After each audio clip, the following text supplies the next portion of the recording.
Thank you, Mr Deputy Speaker. Many of us in Queensland will remember, in fact in Australia will remember, where we were when news broke that Brisbane resident Hannah Clark and her 3 children were brutally murdered in a suburban Brisbane street earlier this year. The loss of human life was shocking, and I believe it has started to make more of our fellow Australians aware that domestic, family and sexual violence is a growing issue throughout our communities. The story of Hannah Clark and her 3 children is by no means an isolated one. Sadly, as this House's Committee on Social Policy and Legal Affairs has heard during our ongoing inquiry into this issue, domestic and family violence is endemic in Australia.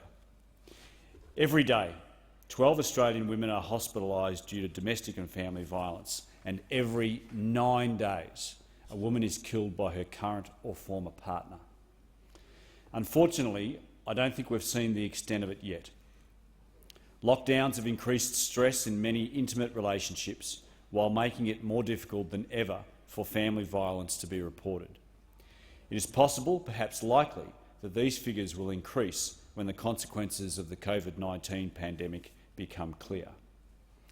Contrary, however, to the member for Newcastle's suggestion, the Morrison government has taken a strong position on reducing family, domestic and sexual violence and is continuing to provide record levels of support to keep women and children safe at home, at work, on the streets and online. In March 2020, the government committed $150 million to respond to expected increases in DV during COVID. This is in addition to the $340 million allocated by this government in the 4th Action Plan to reduce violence against women and their children. The 2020 federal budget included for the first time ongoing funding for the 1800-RESPECT, as well as additional funding for the Help Is Here campaign until 2021. It also allocated $4.8 million for the Family Violence and Cross-Examination of Parties scheme, while most recently the government brought forward legislation which has enabled the $13.5 million pilot program to enhance the protections afforded in the family court system called the Lighthouse Project.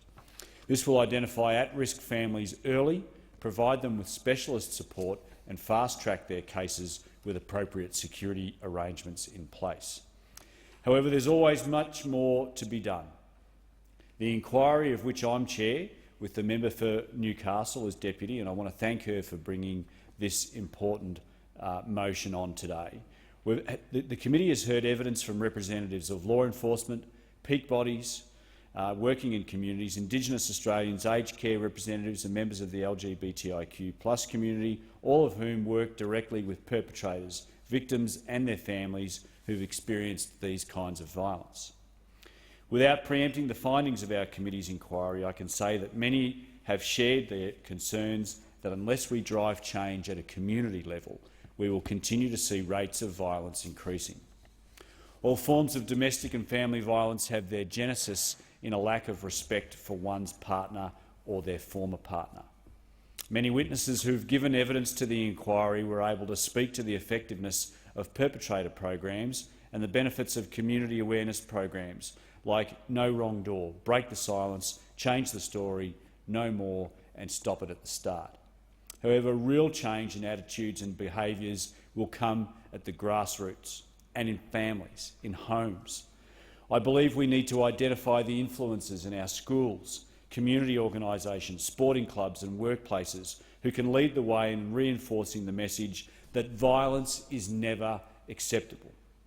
Undoubtedly, positive role models who can lead by example will be a vital step in the journey forward.